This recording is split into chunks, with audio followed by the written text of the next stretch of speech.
My name is Wayne Callahan. I'm 81 years old and I live alone in a small ranch house in the suburbs of Milwaukee. My days begin early, not because I have anywhere urgent to be, but because sleep has become a finicky guest in my old age, coming late and leaving early without warning. The mornings are quiet, just the way I like them, filled with the low rumble of my coffee maker, the rustle of newspapers on the kitchen table, and the familiar creaks of a house that has settled into old age right alongside me. I sit by the window in my worn recliner, sipping slowly from a chipped ceramic mug that once belonged to my late wife, Gloria. She passed away 6 years ago, and though time has blurred the sharpest edges of that loss, there are days when I still reach for her voice in the silence, forgetting for a moment that she's no longer there to answer. I used to be a high school math teacher, 38 years in the same building, the same room, chalk in hand and numbers on the board. My students went on to be engineers, accountants, grocery clerks, mothers and fathers. Some of them still send me Christmas cards, though most have drifted into the anonymous tide of the world, as they should. I was never the kind of teacher students adored, but they respected me. I held my classroom like a courtroom, firm but fair, organized but never cruel. I believed in the power of logic and truth, the beauty of a well-solved problem. My wife used to tease that I treated equations more tenderly than I did my own emotions. She wasn't wrong. I was a provider, a planner, a man who believed that if you followed the rules and kept your books balanced, life would do the same in return. That belief seems naive now. Gloria and I had one son, Brian. He was bright, athletic, always on the move, more like his mother than me. He grew up, got married, and gave us one grandson, Trevor. For a while, we were a tight little family unit. Sunday dinners, birthday cakes, school plays, the whole picture book set. But somewhere between Trevor's 8th and 13th birthday, the visits grew less frequent. Brian's job got busier, their vacations more exclusive. "You understand, Dad. Things are just hectic right now," Brian would say. I always said I did because what else can you say to your only child when he's slipping away? You don't beg. You wait. You hope that time will fold back toward closeness, that the boy who once held your hand in the parking lot will remember how it felt to belong to someone. After Gloria died, I gave up on expecting anyone to check in on me regularly. I learned to live with the slow crawl of empty hours. I kept the house clean, even though there was no one to admire the effort. I paid the bills on time, mowed the lawn in straight lines, and drove to the grocery store every Friday at 9.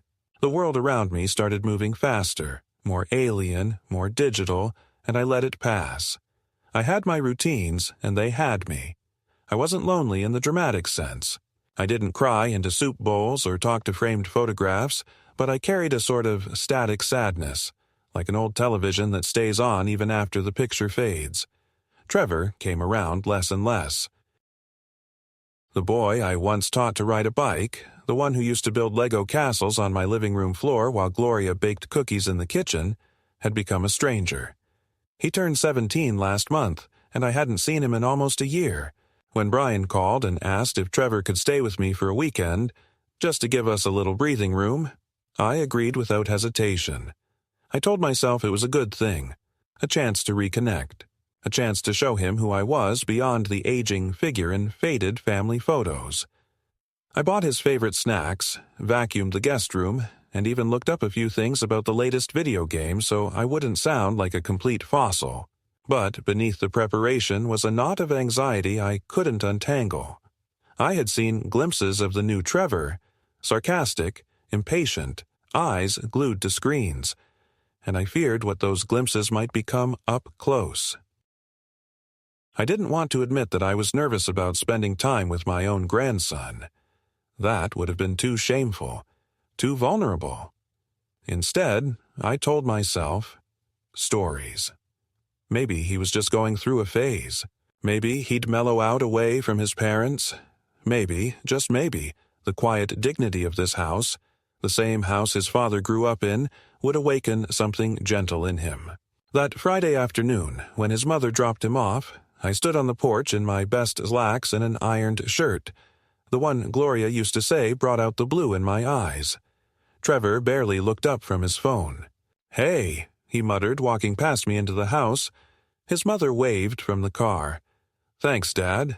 He's just tired." Long week, then she was gone. I turned to find Trevor already in the living room, slumped on the couch, shoes still on, scrolling through his phone like the world outside it didn't exist. "Hungry?" I asked. "I made your favorite, spaghetti and meatballs." He grunted, still staring at the screen. "Maybe later." I stood there a moment longer, unsure whether to sit down or just disappear. I ended up doing both, shuffling into the kitchen and pretending to rearrange the silverware drawer just to have something to do. That night, he didn't eat dinner. He stayed up until 2 a.m. playing something on his laptop, the noises echoing through the thin walls. When I gently asked him to turn it down, he said, "It's not like you have work tomorrow or anything." "Chill out, Grandpa." I went back to bed, pulling the covers up over my ears, the way I used to when I was a boy afraid of thunderstorms. The next morning, I made pancakes, the way Gloria used to make them, with buttermilk and a pinch of cinnamon. He didn't touch them. "I don't eat carbs," he said, rolling his eyes. "No offense, but this whole house smells like retirement." I laughed softly, thinking he was joking. He wasn't. By the time we left for the grocery store, I had stopped trying to talk much. It felt like every word I said was either ignored or deflected with a smirk. Still, I tried.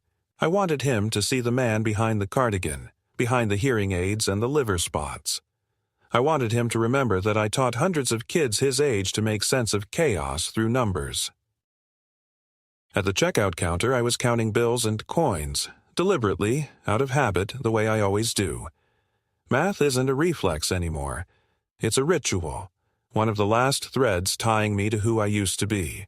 I had just handed the cashier a 10 when I heard Trevor behind me snort and say under his breath, "Old man can't even count change." Something in me stopped. Not my heart, not my mind, but something softer. Something unnameable that lives behind the ribs and keeps you tethered to hope. The cashier looked embarrassed. I smiled politely, finished the transaction, and we walked out in silence. The groceries felt heavier than usual, and so did my chest. That was the moment I knew this weekend wasn't about reconnecting. It wasn't about healing or mending. It was about reckoning. I didn't sleep that night. I sat at the kitchen table staring at the same checkbook I'd used for over 40 years. The numbers lined up neatly, each column balanced, each cent accounted for. I thought about my savings, my modest pension, the house with its creaky stairs and quiet corners. I thought about all I had built, not just with dollars, but with decades of patience, labor, and silent sacrifice. I had never spoken loudly about what I'd done for my family, but maybe that was the problem. Maybe silence had made me invisible. But I wasn't invisible. Not yet. And I still knew how to count. Every dollar, every betrayal, every time they looked through me like I was already gone. And this time, I'd let them hear me count out loud. The next morning arrived cloaked in the soft, reluctant light of early autumn. The kind of morning that should have been peaceful, slow, reverent, quiet. But the house, though still structurally sound, felt suddenly full of friction. I moved through the rooms like a guest in my own life, careful not to disturb Trevor, who had taken over the living room with the ease and assumption of someone who believed the space was his by default. His laptop was left open on the coffee table, next to a pile of empty snack wrappers, and his shoes were thrown off somewhere between the hallway and the armchair where he had eventually fallen asleep, watching loud, chaotic videos. I made coffee and drank it alone at the kitchen table, listening to the distant hum of online voices from his computer speakers. My hands felt heavier than usual as I folded the newspaper and reached for my pill organizer. I didn't like this feeling, this growing sensation that I was being observed not with love or patience, but with disdain. I had hoped that Trevor's visit might spark something human between us, But the boy who had once fallen asleep on my shoulder while watching baseball had become someone else entirely. Closed off, sarcastic, emotionally threadbare. By noon, he was awake, hungry, and loud. He clattered around the kitchen searching for something edible and tossed aside my hard-boiled eggs and chicken salad as if I were offering him compost. "Don't you have, actual food?" he asked, pulling open cabinet after cabinet with the desperation of someone on the brink of starvation. I pointed to the bread, the deli meat, the cheddar slices, all neatly arranged. He sighed. "Never mind. I'll order something." He took out his phone and within seconds was tapping away at some delivery app. He didn't ask me if I wanted anything, didn't consider that perhaps I might want to sit and eat with him. I sat there, nursing a second cup of coffee that had long gone lukewarm, trying to find a way to reach him. "You know," I began cautiously, "your father used to love it when your grandmother made her chicken salad.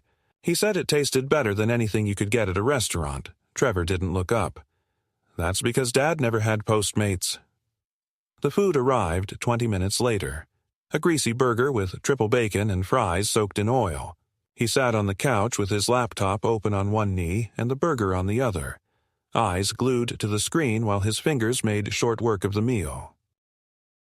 Occasionally, he'd snort at something on the screen or mutter a quick reply to whoever he was messaging. I wondered if he even remembered my name. That evening, I suggested we take a walk around the neighborhood. The trees were beginning to turn, and I thought maybe the crisp air and the shifting colors might spark some kind of conversation. He groaned. "A walk? Seriously?" I tried to smile. "It's not far, just to the park and back. You could use the fresh air." He muttered something about old people and their obsession with walks, but eventually agreed, dragging his feet the whole way like I'd sentenced him to hard labor. At the park, we sat on a bench near the pond, and for a moment, it almost felt like something real could happen. I watched the ducks paddle through the reflection of a pale orange sky. "Your dad used to fish here when he was about your age," I said. "He caught a catfish once so big we had to put it in a bucket with the lid halfway open." Trevor glanced up from his phone for half a second. "Cool story." Then, just as quickly, his eyes dropped back to the screen. "You don't remember stuff wrong now, do you?" he added. "Like memory loss and stuff?" I turned to look at him more fully. "No," I said quietly. "I remember everything just fine." He shrugged. "It's just, Dad said sometimes people your age start, forgetting things, getting confused, losing track of money and stuff. That true for you?" The question felt less like curiosity and more like a subtle probe, like a pick testing the rot beneath a wooden beam. I didn't answer right away. I let the words hang in the air between us, watching how he looked at me, not with affection or concern, but with calculated distance. "I remember enough to know when someone is trying to test me," I said finally. He blinked as if surprised I'd called him out. "Relax. I'm just asking." The walk home was quiet. I didn't say another word, and neither did he. I thought about what he said, about forgetting things, and realized the seed had already been planted. Maybe not by Trevor alone, but somewhere, somehow, the idea that I was no longer capable had taken root in their minds. Or maybe it was just a story they wanted to believe because it made their own behavior easier to justify. Either way, something had shifted. Later that night, as I was brushing my teeth, I caught sight of myself in the mirror. My skin sagged in places it hadn't before. My eyes looked tired, watery, ringed with age. But there was something else in them, too, something fierce and ancient and awake. I rinsed my mouth and leaned in closer. "You're still here," I whispered, "and you know exactly what's going on." The next morning, Trevor asked if we could swing by the bank. He needed to move some money around, he said casually, as if this were the most normal thing in the world. "Mom said you still use checks and stuff," he added. "That's ancient. You don't use online banking?" "I like paper," I replied, holding his gaze. "Just saying, Not super secure, easy to forget stuff. Passwords, codes, whatever. Maybe I could help you set something up. Make things easier. I prefer it the way it is, I said simply. He nodded, then smirked. Okay, Grandpa. Don't bite my head off. He spent most of that day upstairs, claiming he had schoolwork. I heard him pacing, heard the creak of the floorboards and the rhythmic clacking of a keyboard. Once, when I passed the door, I saw it open a crack and glimpsed him leaning over my file cabinet. The one in my study. The one I thought I had locked. I didn't say anything then. I just kept walking. That evening, we went to the grocery store again. Just a quick trip, I told him. I needed eggs and milk. At the register, I fumbled with my wallet, trying to find exact change. The coins were stiff in my fingers, my joints aching with a subtle but persistent reminder of age. Trevor stood behind me, sighing impatiently. Just use a card, he muttered. Seriously, this is pathetic. I looked up at the cashier who was trying not to react, trying to stay polite. I said nothing, finished the transaction, and walked toward the exit. Outside, as we loaded the bags into the trunk, Trevor said, "No offense, but you're kind of losing it. I mean, I could help, like manage stuff for you, finances and whatever. It's not safe for you to be handling all this alone anymore." I closed the trunk slowly and looked him in the eye. "I appreciate the offer," I said, "but I'm still quite capable." He didn't answer, just got into the car, slamming the door a little harder than necessary. On the drive home, he stared out the window, earbuds in, already gone. That night, after he had gone to bed, I sat at the kitchen table with my checkbook and a stack of folders. I opened each one slowly, methodically. Bank statements, insurance papers, a copy of my will. I made some notes on a yellow pad, careful, deliberate notes. I wasn't angry, not yet. What I felt was colder, older, more rooted than anger. It was the quiet certainty of a man who had seen the end of too many stories not to recognize the beginning of one. And this one had a very particular ending in mind. The following day began without ceremony. I woke to the same silence that had become so familiar over the past years. Only now it felt more charged, like the calm before a storm that you can feel in your bones long before you see clouds gather. I could hear Trevor in the guest room, talking on his phone with the exaggerated confidence of a young man who believed the world owed him something simply because he was born into it. His voice was muffled but sharp, tinged with that casual arrogance that made me feel like an unwanted exhibit in a museum of family history. I stood in the hallway for a few moments, listening. He was laughing. "Yeah, he's totally out of it," he said, his voice lowered but not low enough. "Barely knows what day it is." I think he called the toaster the microwave. It's kind of sad I stepped back before I heard more. My hand tightened around the edge of the door frame. I hadn't said anything of the sort. I hadn't confused anything. That wasn't forgetfulness. He was lying. By the time I made it into the kitchen, Trevor was already there pouring himself a glass of juice without asking. He looked at me, offered a quick, toothless smile, and said, "Morning, Grandpa. Sleep, okay? You were kind of restless last night." "Heard you walking around." I nodded, refusing to match his fake brightness. "I like to think," I said simply. "Sometimes it's easier to do that while moving." He took a long sip and leaned against the counter. "I've been thinking, too, about, the future. School, money, life. It's crazy how expensive everything is. I waited. He was building towards something. I could feel it. College is a joke now. Tuition's insane. And Dad says we probably won't get much financial aid because technically we have assets. Or whatever, not like liquid cash, just property. Retirement accounts. Stuff that doesn't help me now." He was watching me closely, gauging my response. I gave him nothing. "So," he continued, "I was thinking. You know how some people help their grandkids get a head start?" Like, contribute to college or help with a car? Not that you have to. Obviously. I just thought maybe we could talk about it. You've always been good with money, right? I took a deep breath. I've always tried to be fair and thoughtful. Exactly, he said, picking up the cue. So, maybe you'd want to help out now while you can actually see the results. While you're still, well, you know. Around there it was. I stared at him, not speaking, and he began to fidget. I mean, it's not like I'm asking for much. Just a little start, something small, a few thousand, maybe co-sign something. He laughed awkwardly. It's not like I'm going to rob you or anything. But that was exactly what he was doing. Just in a more polite, socially acceptable form. Later that afternoon, he made a show of being helpful. He offered to help bring down the boxes from the attic, though I hadn't asked for any help.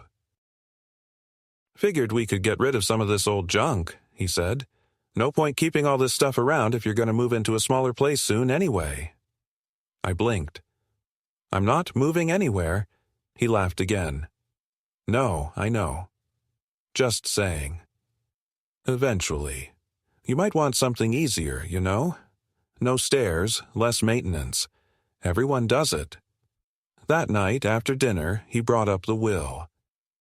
I was just curious, he said, picking at the edge of his placemat. Do you, have stuff written down? In case something happens. For the house and everything, I looked at him slowly. Yes.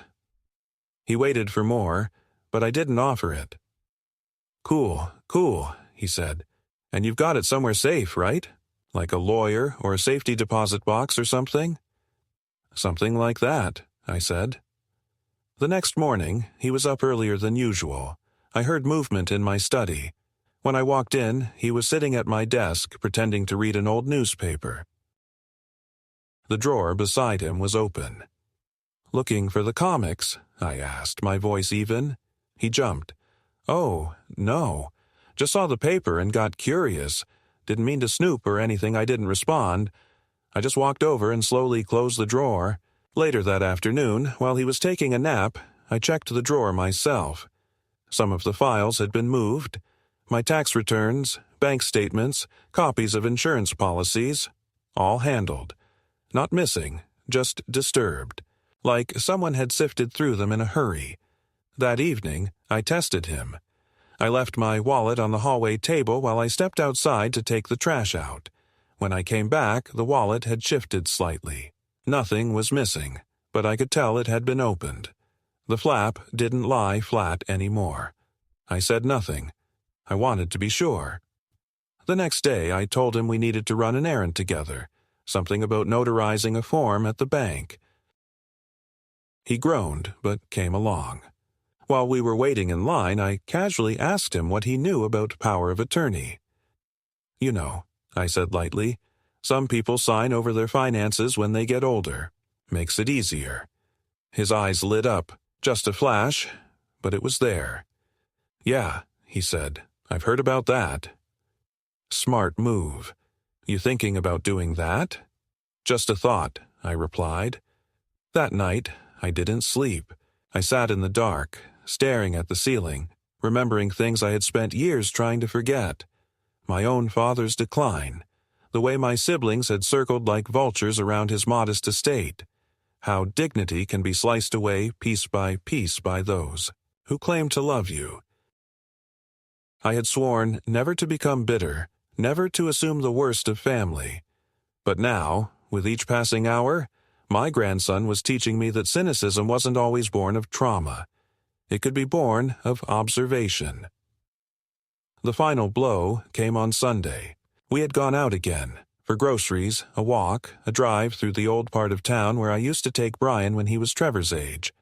I was telling a story, something about the hardware store that used to sit on the corner, when Trevor cut me off. You've told me this already. Twice I stopped speaking. He sighed. No offense, Grandpa, but your memory's kind of, slipping. You repeat stuff. You mix up names. You couldn't count change yesterday. It's fine. You're old. But maybe it's time to let someone else step in. He looked at me with something that was almost pity, but not quite. It was colder than pity. It was assessment, calculation. That night, I found a message on my voicemail. It was from Brian. "Hey, Dad. Trevor says you've been a little confused lately. Nothing to worry about, I'm sure it's normal. But maybe we should talk soon. About the house. About making things easier for you. No pressure." I sat down on the stairs and listened to the message 3 times. My hand was trembling, but not from age. From something else. Something deeper. A clarity that struck like lightning. They weren't waiting for me to die. They were trying to make it happen faster. And they thought I wouldn't notice. They were wrong. That night I waited until the house was completely still. The hallway light cast a long, dim ribbon across the floor, and for a while, I simply stood in the shadows of my own home, listening. Trevor's door was shut. The glow of his laptop filtered out beneath the frame. I could hear the soft clack of keys, a pause, then the gentle buzz of a notification. I waited until it stopped. Then I moved quietly back to my room, sat at my desk, and opened the locked box I hadn't touched since Gloria died. Inside were my original banking documents, my retirement statements, a sealed envelope containing my will, and a small leather-bound notebook I'd once used to track expenses and goals when we were newly married. I opened it now, ran my fingers over the faded pages, and remembered the dreams we had carefully folded into each entry. A home with a garden, a child's college fund, a trip to Montana we never took. Nothing extravagant, just clean hopes. Simple, honest things. I turned to a blank page. The notebook still had weight, still had purpose. I began to write. I wrote down everything that had happened in the past few days, not in emotion, but in facts, the way I used to record data when I was teaching, the comments Trevor had made, the questions he'd asked about my accounts, the way the files had been disturbed. I detailed the shift in tone during our conversations, the probing curiosity dressed up as concern. I noted the voicemail from Brian verbatim. I wasn't writing out of fear or paranoia. I was writing because something inside me had reawakened, something methodical and sharp. The part of me that used to solve problems others couldn't see. The part of me they thought was gone. The next morning, I went to the bank. I didn't tell Trevor. I left early under the guise of going to the grocery store. The woman at the branch, Melissa, had known me for years. She called me Mr. Callahan, even though I'd told her a dozen times to call me Wayne. I sat down across from her and asked to review my accounts. She looked concerned, but nodded. "Is something wrong, Mr. Callahan?" "Not yet," I said, "but I'd like to make sure it stays that way." She pulled up the information. I verified the balances, the recent transactions. Everything seemed normal, until I asked for access logs. "Who has permissions on these accounts?" I asked. She scrolled. "Just you, sir." I nodded, pretending to be reassured, though something in me stayed taut. "I'd like to remove online access for now.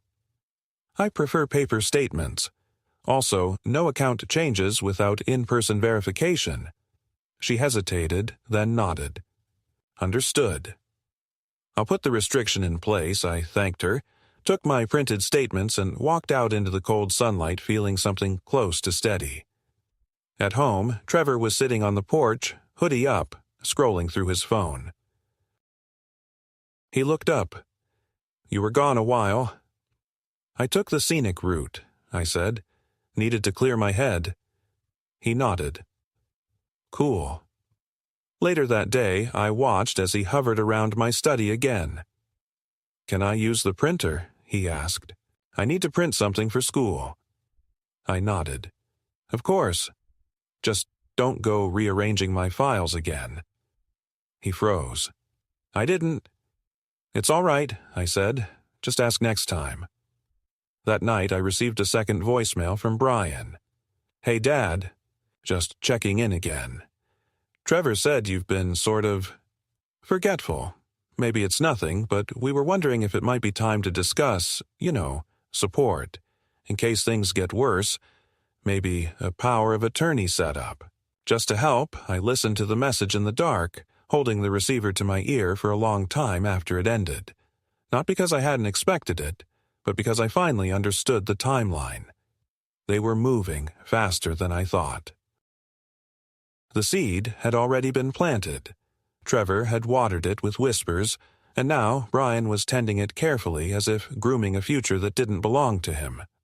They weren't asking for permission. They were preparing to take over. I spent the next day in preparation. I made copies of all my documents, legal, medical, financial.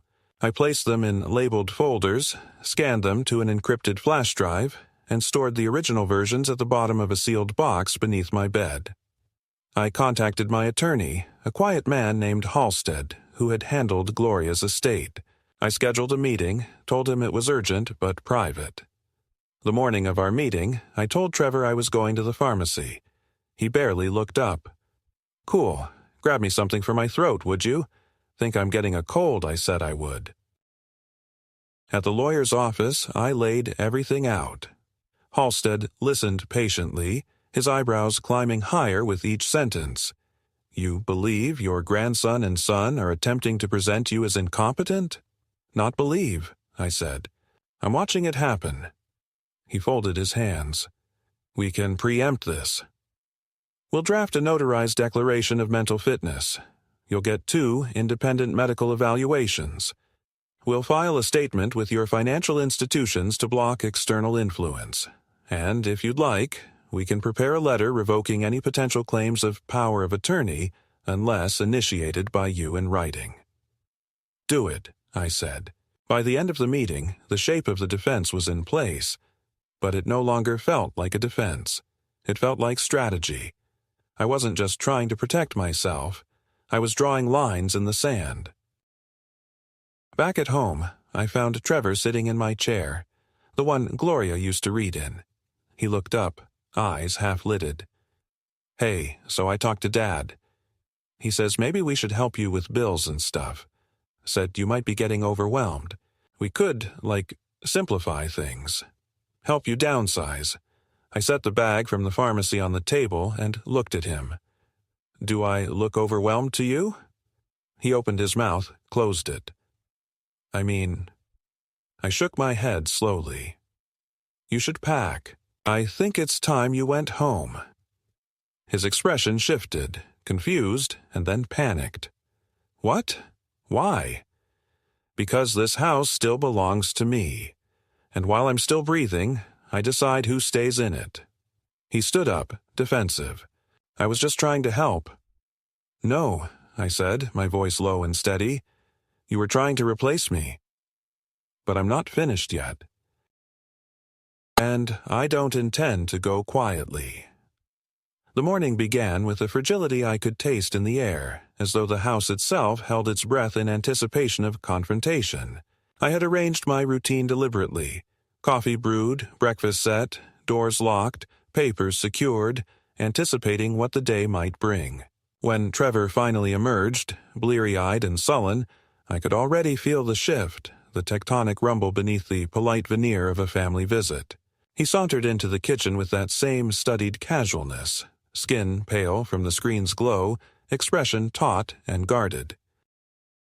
He didn't acknowledge my presence at first, eyes flitting to the clock as if measuring how long he could delay engagement. We ate breakfast in silence, the only sounds the scrape of the spoon against the cereal bowl and the faint hum of the refrigerator. I tried to speak, to offer some warmth, but the words refused to rise.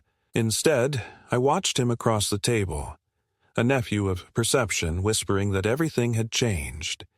Then the words came, not gentle, not indirect, but sharp, precise, loaded with accusation. "Grandpa, I think you're losing it. Yesterday at the store, I heard you asking for help counting change. Hard to watch." The sentence landed like a hammer stroke. It wasn't a concern, it was an indictment. I felt the blood drain from my face, a simmering rage trying to quell the tremor at the edge of my vision. but I breathed slowly, tight-lipped, steady. I let the accusation hang between us like a curtain pulled too quickly. It was the line drawn, and now everything had changed. Trevor smirked as if he'd broken the final barrier. He tapped his phone screen, looked up with that dangerous glint, then turned the device toward me. On the screen were bank balances, account details, recent deposits, numbers that were mine, private, weaponized. I recognized the formatting. My online statement, accessed sooner than the bank would allow. I slid my gaze away, steadying myself. I had counted the balances before stepping out, made sure everything was correct. That screen was proof that someone had rummaged. He leaned back, palms flat on the table. "Just trying to help," he said. But I could taste the contempt behind the words, see the entitlement burning in his eyes. I stood, the chair scraped. "No help needed," I said quietly, measuredly, the words heavy. "I handle things just fine." He scoffed. "Sure, Grandpa." I walked from the table without another word, the house echoing with silent accusation. Upstairs, I retrieved the sealed box and the notebook, my record of facts, not emotions. I took the pen and wrote once more, underlining the betrayal in each deliberate stroke. I recorded what he said, how he insinuated, how he unraveled the dignity I'd carried for 81 years. Throughout the day, Trevor escalated. At lunch, he made a face as I offered soup. "You know, you're not going to eat all that, right? You're on a diet, right?" I paid no mind. Later, he mocked the tone of my voice when I tried to make a phone call. He shadowed my every move with an impatient impatience, as though my life was an irritation to be tolerated. When I slid a note under his bedroom door, asking him to join me in the living room for a story, he refused. Said story was about his father's childhood, how Brian learned to tie his shoes, the day he spilled soup all over the porch and we laughed it off. Things Trevor never had. "Save it," he muttered. "I'm tired of the nostalgia." That night he called his mother. I could hear through the thin walls. "He's so weird, Mom." "He's acting off. Claustrophobic. Hard to be around." His tone wasn't anger, it was disgust. The next morning, Brian arrived without warning. He didn't walk in with concern. He walked in with calculation. He shook my hand awkwardly, too firm, too fast, and asked how I felt. I told him fine. He nodded and dropped the subject like a stone into water. They spent that afternoon speaking in quiet tones I couldn't catch. I watched them from the kitchen doorway, their silhouettes stiff and conspiratorial. Trevor whispered. Brian nodded, and the house seemed to shrink. When dinner time came, my appetite was gone. I set a plate before Trevor, who looked at it as though it were an obstacle. He frowned, pushed it aside, and said, "You know, maybe living alone isn't the best idea. Maybe you'd be happier somewhere smaller." A community. The word community slipped between us like a knife. I felt something cold bloom in my chest, a clarity sharper than pain. These were the moves of a takeover, executed with family labels for camouflage. I finished my meal slowly, deliberately, tasting every memory I had left in the flavor. When I cleared the dishes, I stacked them carefully, refused to break. Then I walked past Trevor into my study. He watched, eyes flicking over the door. I closed it behind me. In the quiet of that room, I opened my notebook and wrote until the ink bled. "They will not win." The words were not angry. They were certain. The escalation had become full-blown war, not of words, but of wills. I was too old to wait, too determined to surrender. And now, the battle had sprung into the open. By the time Saturday morning arrived, the lines had been drawn so clearly that the air between us felt like a pane of glass. Clean, reflective, brittle. Trevor moved around the house with a peculiar mix of entitlement and disdain. as if he were the executor of a living estate rather than a guest in the home his grandfather still owned. He made calls without stepping into another room, paced with rehearsed urgency, and spoke with the clipped, superior tone of someone who believed they were on the cusp of inheriting a burden they never earned. I watched him from my chair by the window, the very same chair where I had read books to his father, where I had fallen asleep listening to Gloria hum in the kitchen, where I had once felt like the center of something sacred. That morning, I felt like a trespasser in my own history. He didn't greet me. Instead, he walked to the coffee pot, poured a cup, and left his empty cereal bowl on the table. "By the way," he said, "Dad talked to a lawyer. Says it might be a good idea to start the process. You know, in case things go south, I didn't ask what process. I didn't need to. He meant power of attorney. He meant adult guardianship. He meant erasure. I said nothing."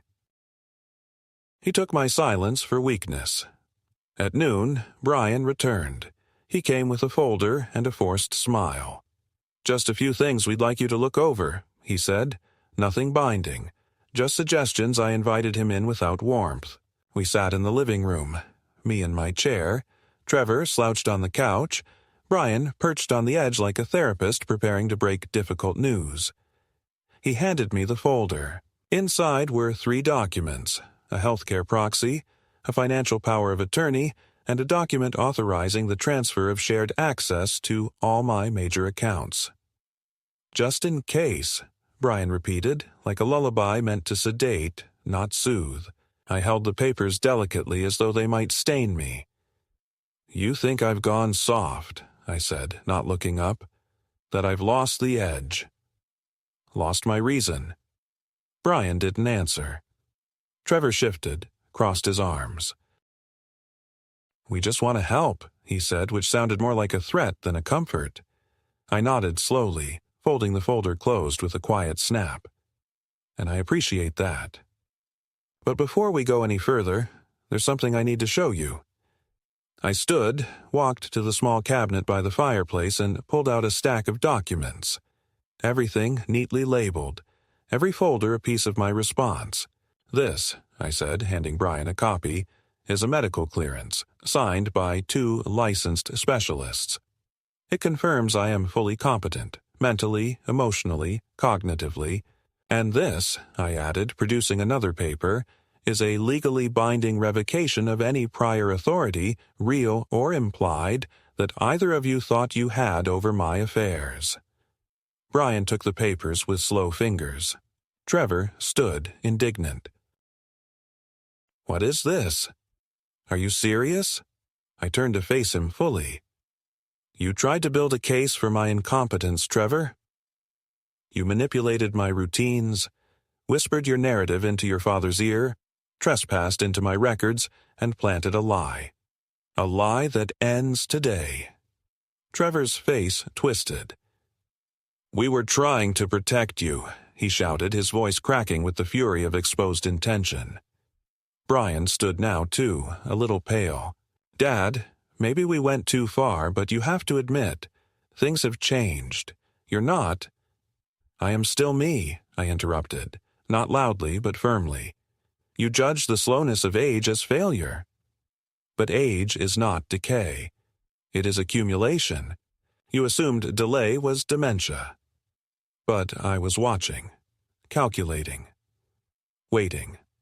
I walked to my desk, opened a separate drawer, and pulled out one final item. "This," I said, "is the revised version of my will." Trevor stepped back as if slapped. "You wrote us out?" he spat. "After everything?"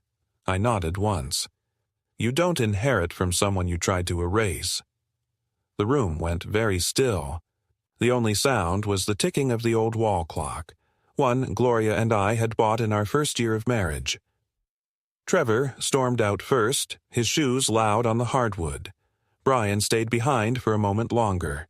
He looked down at the floor, his voice quieter than it had been in years. "Was it really that bad?" he asked. I didn't answer. He already knew. When the door finally closed behind them, I returned to my chair. I sat in silence for a long time, feeling the echo of their departure settle into the air. Then I did the simplest thing I could think of. I opened my notebook, wrote the date, and underlined it 3 times. This was the day I reclaimed my life. Not with violence, not with revenge, but with order, clarity, and the undeniable truth of a man who could still count. Not just dollars, not just days, but every betrayal, every insult, every moment they believed I wouldn't fight back. And I had counted them all. The house has returned to its quiet rhythm, and for the first time in months it feels like it belongs to me again. The shoes by the door are mine. The air smells like black coffee and lemon polish, not fast food wrappers and body spray. I water the plants on the windowsill every morning, just like Gloria used to, and I sit in my chair by the front window with a book I rarely read but always open. The silence, once heavy with loneliness, now feels like earned peace. It's not that the ache of what happened has gone. It hasn't. But it's quieter now, like an old wound that finally stops itching. After Brian and Trevor left that day, they didn't call. Not for weeks. And I didn't call them either. I expected some backlash, maybe another attempt at manipulation, but what I got was worse. Absence. A heavy, deliberate absence.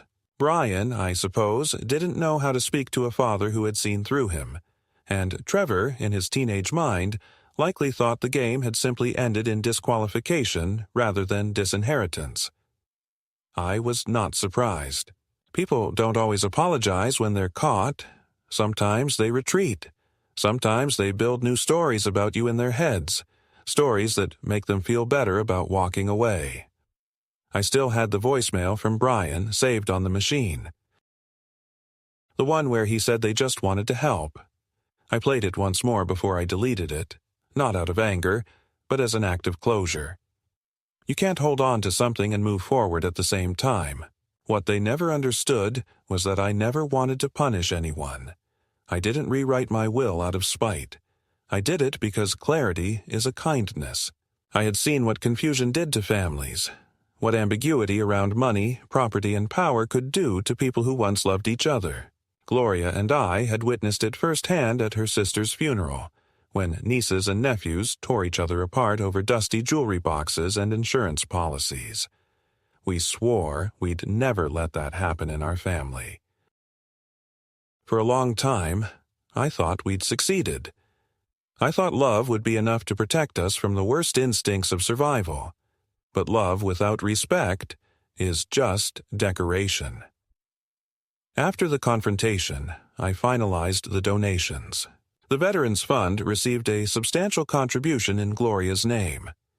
The local library, where I used to read to children every summer, now has a scholarship program for underprivileged students, also named after her.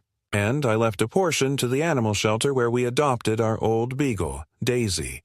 It was all done legally, publicly, permanently. I didn't hide it. I didn't threaten with it. I simply acted. That was the difference. I didn't shout to be heard. I let the silence speak for me. A few neighbors noticed the change in routine. "Haven't seen your grandson around," one said. I just nodded and smiled. "He's busy growing up," I said, which was true in its way. There are moments, of course, when memory flickers. I'll walk into a room and forget what I needed. I'll search for a word and feel it just out of reach. But these are not signs of unraveling. They are signs of having lived. Age is not a breakdown. It's an archive. And if I sometimes take longer to retrieve the right file, it does not mean the system is corrupted. It means it's rich, layered, worth something. Some evenings I still imagine Trevor coming back, not with excuses, but with real questions. Not about money, about who I am, about what I remember, about the woman who made pancakes shaped like teddy bears and the man who taught high schoolers to find logic in chaos. Maybe one day he'll want to know more. Maybe not. That's not my burden to carry anymore.